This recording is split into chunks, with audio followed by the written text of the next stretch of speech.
Hello everyone, I am Vivan. Today our topic is industry. It is a chapter of geography from class 8th. Industry. What is industry? Industry, it refers to an economic activity. What economic activity क्या होता है? Economic activity ये होता है कि जहाँ से हमें या तो कुछ पैसा मिले या फिर कोई सर्विसेज या फिर कुछ और या कोई गुड्स मिले, उसे हम इकोनॉमिक एक्टिविटी कहते हैं. That is concern with the production of goods. जहां पे क्या होता है, इंडस्ट्री में क्या होता है, जहां पे या तो प्रोडक्शन गुड्स, कुछ भी सामान है उसका प्रोडक्शन होगा, या फिर एक्सट्रैक्शन ऑफ मेटल, कोई भी मेटल है, मान लो आयरन है, कॉपर है, जिंक है, इन सब का मतलब actually they are below the earth, वो धरती के नीचे हैं, तो उनको निकालना, उस काम को भी करना हमारा एक इंडस्ट्री में आता है. और प्रोविजन ऑफ सर्विसेज, या मतलब सर्विसेज देना, जैसे बैंकिंग की सर्विसेज, टूरिज्म की सर्विसेज, और बस जैसे बस की सर्विस, इन सबको हम कहते हैं यहाँ पे. इन सब चीजों को देना इंडस्ट्री क्या कहते हैं. Like example is coal mining. Coal mining किस टाइप की इंडस्ट्री है? It is the extraction of metal. जो कोल निकाल रही है, मतलब जो धरती से कोल को निकाल रही है, उस इंडस्ट्री को कोल माइनिंग इंडस्ट्री कहते हैं. ये एक एक्सट्रैक्शन ऑफ मेटल्स इंडस्ट्री का टाइप है. In 1854, it is a point. In 1854, the first industry of India. वो क्या थी? कॉटन मिल थी. मतलब ये टेक्सटाइल इंडस्ट्री होगी. यहाँ पे कॉटन प्रोड्यूस होता था. वॉज एस्टेब्लिश्ड इन बॉम्बे में उसका वो सेटअप हुई थी बॉम्बे में. और कब हुई थी? 1854 में. अब उसके बाद हम इंडस्ट्री को कैसे कैसे क्लासिफाई करते हैं. Classification of industry is on 3 types. First is raw materials, second is size, and third is ownership. Raw material मतलब कौन सी टाइप का रॉ मटेरियल उस इंडस्ट्री में आ रहा है और उसकी वजह से वो प्रोडक्ट बन रहा है, या फिर हम कुछ और कर रहे हैं. साइज कितनी बड़ी इंडस्ट्री है, कितनी छोटी इंडस्ट्री है. कुछ इंडस्ट्री क्या होती है जो कि अपने घर के लेवल में होती है, मतलब जो लोग घर पे सामान बनाते हैं और फिर उसको बाद में जाके मतलब सिटी में या फिर गांव में बेचते हैं. और कुछ इंडस्ट्री क्या होती है, उनके पूरे इंडिया के अंदर उनके छोटे छोटे जगह होती है जहाँ पे वो फैक्ट्रीज है उनकी, और वहां से वो पूरे इंडिया में सामान बेचते हैं या फिर कुछ भी कर सकते हैं वो इंडिया में. पर उनका साइज बहुत बड़ा होता है, उनका प्रोडक्शन सब कुछ बहुत बड़ा होता है. इन्वेस्टमेंट भी उसमें ज्यादा लगती है, उसके जो प्रोडक्शन होता है या आउटपुट होता है वो भी ज्यादा होता है. उसके अंदर लेबर, पावर, सब कुछ ज्यादा लगता है as compare to small scale industry. फिर आते हैं ओनरशिप, कि वो किसके पास है वो इंडस्ट्री, मतलब उसकी ओनर कौन है उसका, या तो प्राइवेट है, कोई पब्लिक है, कोई जॉइंट है, या फिर मतलब किसी आदमी ने संभाल रखी है, या फिर किसी ग्रुप ऑफ इंडिविजुअल्स, या फिर गवर्नमेंट, स्टेट गवर्नमेंट या central government. So raw material के there are 4 types: agro based industry, mineral based industry, marine based industry and forest based industry. अब agro based industry मतलब जहाँ पे जो रॉ मटेरियल है वो एग्रीकल्चर से आए. एग्रीकल्चर मतलब जहाँ पे हम खेती करते हैं या फिर कुछ भी सब्जियां वगैरह कुछ भी उगाते हैं, उन सबको वो सब आए, वहां से अगर रॉ मटेरियल आए तो उसे हम कहते हैं एग्रो बेस्ड इंडस्ट्री. अब वेजिटेबल ऑयल मीन्स जहाँ पे देखो, अब पहले वेजिटेबल, फिर उसके बाद वो जाके कहीं प्रोसेसिंग होगी, फिर लास्ट में आउटपुट क्या निकलेगा? Vegetable oil. जो ये वेजिटेबल है ये हमारा रॉ मटेरियल है और ये एग्रीकल्चर के अंदर आता है, मतलब एग्रीकल्चर के अंदर इसको उगाया जाता है, इसलिए हम इसको एग्रो बेस्ड इंडस्ट्री कहते हैं.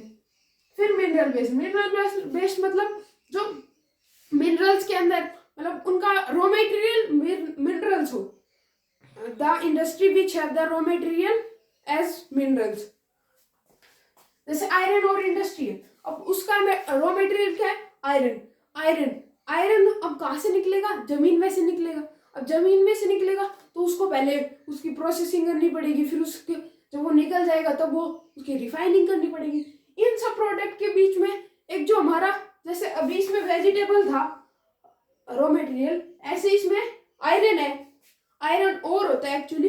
फिर उसके बाद वो आगे जाके रिफाइनिंग होती है तो उसमें आयरन अलग निकलता है, स्टील अलग निकलता है और सब कुछ अलग निकलता है।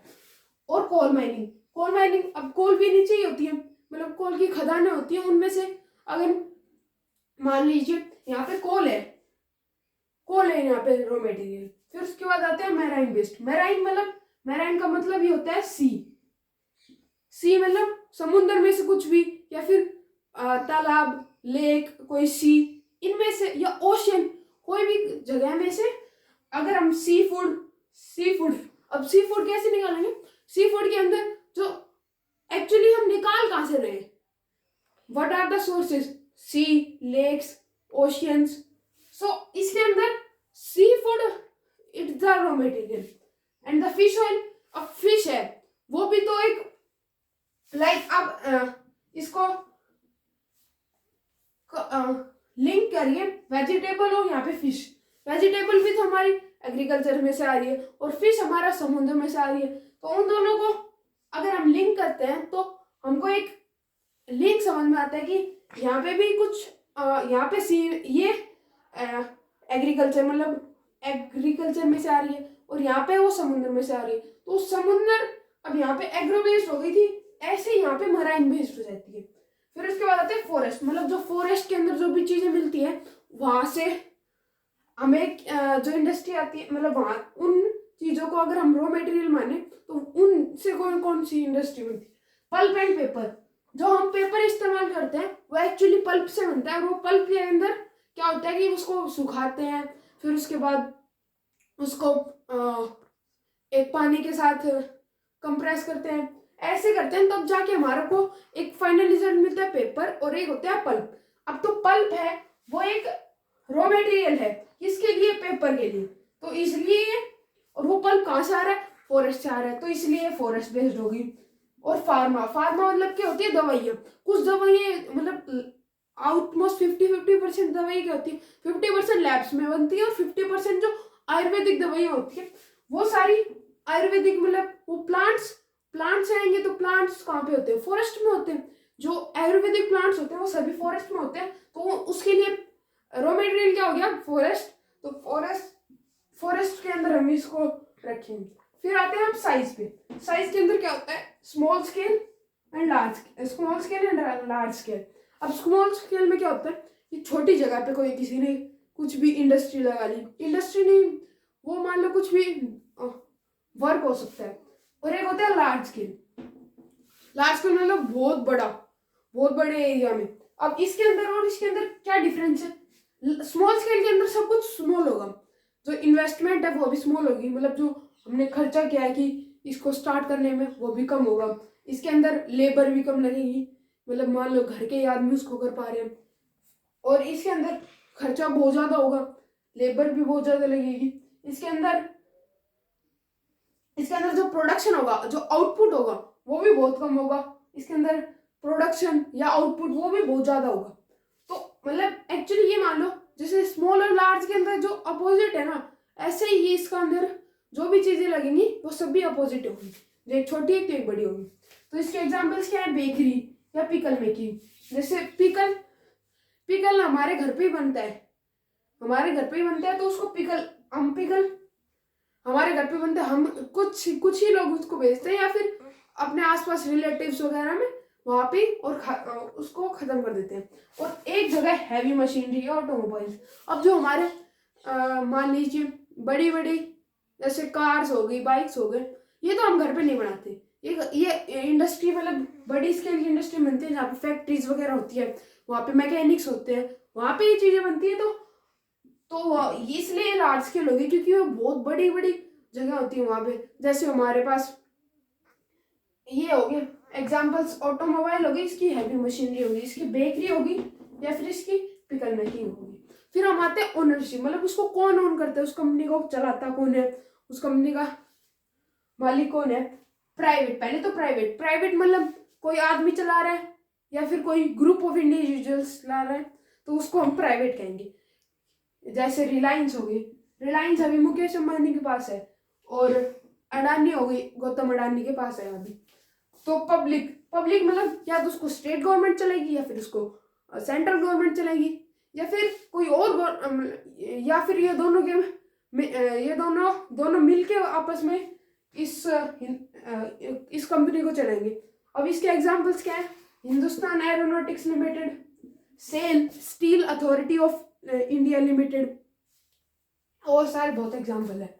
जॉइंट सेक्टर में क्या होता है कि यहाँ पे जो गवर्नमेंट है वो भी चलाती है, और जो प्राइवेट्स है वो भी चलाते हैं। वो इसको मतलब जो स्टेट गवर्नमेंट है वो ही चलाती है, और जो प्राइवेट ओनर्स हैं, मतलब जैसे इसमें अकेले वो चला रहे थे तो इसमें, और इसमें अकेले गवर्नमेंट चला रही थी, तो ऐसा मान लो इन दोनों का public plus private is equal to joint. ये ऐसा हो रहा है कि कुछ लोग यहाँ से हो गए और एक स्टेट गवर्नमेंट, और कुछ लोग मिलके दोनों इन सबको चला रहे हैं, जॉइंट सेक्टर को। फिर इसके एग्जांपल है मारुति उद्योग। फिर आता है कोऑपरेटिव। कोऑपरेटिव क्या होती है? कोऑपरेटिव मतलब क्या होता है कि जो लोग रॉ मटेरियल दे रहे हैं, जैसे अब अमूल है, अमूल एक डेयरी प्रोडक्ट्स की कंपनी है, आनंद मिल्क यूनियन लिमिटेड। तो अमूल में क्या होता है कि जो लोग दूध या फिर कुछ भी डेयरी प्रोडक्ट्स दे रहे हैं, उसका जो अमूल में जो डेयरी प्रोडक्ट्स दे रहे हैं वही सप्लायर्स हैं उसके, और वही उसको मैनेज करते हैं। तो उस टाइप की कंपनी को हम कोऑपरेटिव में रख देते हैं। ये ओनरशिप के ऊपर हो गया। ऐसे ही हमारा क्लासिफिकेशन ऑफ इंडस्ट्री खत्म हो गया। और फिर नीचे आते हैं हमारे पास, तो ये factors affecting location of industry, मतलब कहाँ पे इंडस्ट्री है उसको सेटअप, वो उस जगह को कौन कौन से फैक्टर इफेक्ट करते हैं। मतलब जैसे हम कहीं भी घर लेंगे तो उसको हम एक ऐसी जगह पे लेंगे ना जहाँ पे अच्छी एजुकेशन हो, मतलब जहाँ पे बच्चे पढ़ सके, जहाँ पे अच्छी हेल्थ केयर हो, मतलब कौन से फैक्टर लेंगे जो हमको वहाँ पे घर या फिर कुछ भी लेने के लिए पुश करेंगे कि भाई वहां पे एक अच्छी चीज मिलती है, वहां से हम लेते हैं। तो ऐसे कौन से फैक्टर हैं जो जहाँ पे इंडस्ट्री सेटअप है उसको बताएंगे। पहला है raw material, labour, capital, market, power, land and transport. अब रॉ मटेरियल की बात करते हैं। अब वहां पे आसपास कौन सा रॉ मटेरियल मिलता है, ये एक बहुत बड़ा फैक्टर हो गया। अब मान लीजिए मेरे आसपास मिल रहा है, मान लिए एग्रो बेस्ड मेरे आसपास है, एग्रो बेस्ड की जो मेरे को आसपास से मिल रहा है वो एग्रो बेस्ड है, और एक मेरे को बिजनेस करना है, मतलब मेरे को इंडस्ट्री सेटअप करनी है मिनरल की, पर मेरे आसपास मिनरल नहीं है। तो मैं अगर मिनरल पे जाऊंगा तो मेरे को कहीं और से तो पहले मिनरल आयरन और लाना पड़ेगा, फिर मैं यहाँ पे आके रिफाइनिंग करूंगा, फिर मैं यहाँ पे फिर वो जाके लास्ट में आउटपुट निकलेगा, तो उससे प्रॉफिट भी कम होता है, और जो इसकी इनकम आएगी ना वो भी बहुत कम हो जाएगी, और इसमें एक्सपेंसिव ज्यादा हो जाएंगे, रॉ मटेरियल, लेबर। अब अगर लार्ज स्केल इंडस्ट्री है तो लेबर तो लगनी पड़ेगी ना, कि कितनी ज्यादा। अगर मान लीजिए लेबर, मान लो कोल माइनिंग इंडस्ट्री है, इसके अंदर क्या करना पड़ता है, कोल मतलब खदानें होती है, माइंस होती है, उनके अंदर जाके लोगों को कोल को खोदना पड़ता है, और फिर वो बाहर आते हैं। तो अगर लेबर ही नहीं होगी तो कोल खोदेगा कौन? अब आदमी, मतलब वो सप्लाई, मतलब मैनेजर्स, ये तो जाएंगे नहीं कोल को खोदने। फिर आते कैपिटल, कि आपने पैसा कितना लगाया इंडस्ट्री पे। मान लीजिए पैसा ही कम है तो स्मॉल स्केल में जाना पड़ेगा, और पैसा ही अगर हम ज्यादा लगा सकते हैं तो हमें लार्ज स्केल की तरफ जाना चाहिए। फिर मार्केट, कि हम जो जिस चीज को बना रहे हैं उस चीज को हमारे आसपास कोई खरीदने वाला है भी या फिर नहीं भी है, अगर होगा, वरना होगा तभी तो हम यहाँ आसपास जाके बेच सकते हैं उसको। फिर आता है पावर मतलब इलेक्ट्रिक सप्लाई। अब किसी भी चीज को अगर हम करने तो यहाँ पे पावर तो जरूरी है, कुछ भी चीज करो। अब तो सब कुछ मशीनरी हो गया, पहले तो मैन मेड होता था, पर अब तो मशीनरी हो गया। अब मशीन्स को जो चलने के लिए जो पावर चाहिए वो तो हमेशा होनी चाहिए ना, तभी तो इंडस्ट्री अच्छे से चल पाएगी। यहाँ पे आप एक और पॉइंट ऐड कर लीजिए,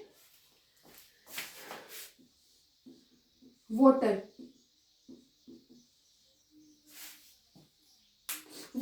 अब वाटर एक बहुत इंपॉर्टेंट चीज है, मतलब लगभग हर चीजें, अराउंड 98% चीजें वाटर से ही बनती है। वाटर के बिना कुछ भी नहीं होता, वाटर के बिना कुछ भी नहीं होता। इसलिए ये एक बहुत इंपॉर्टेंट पॉइंट है। Thank you.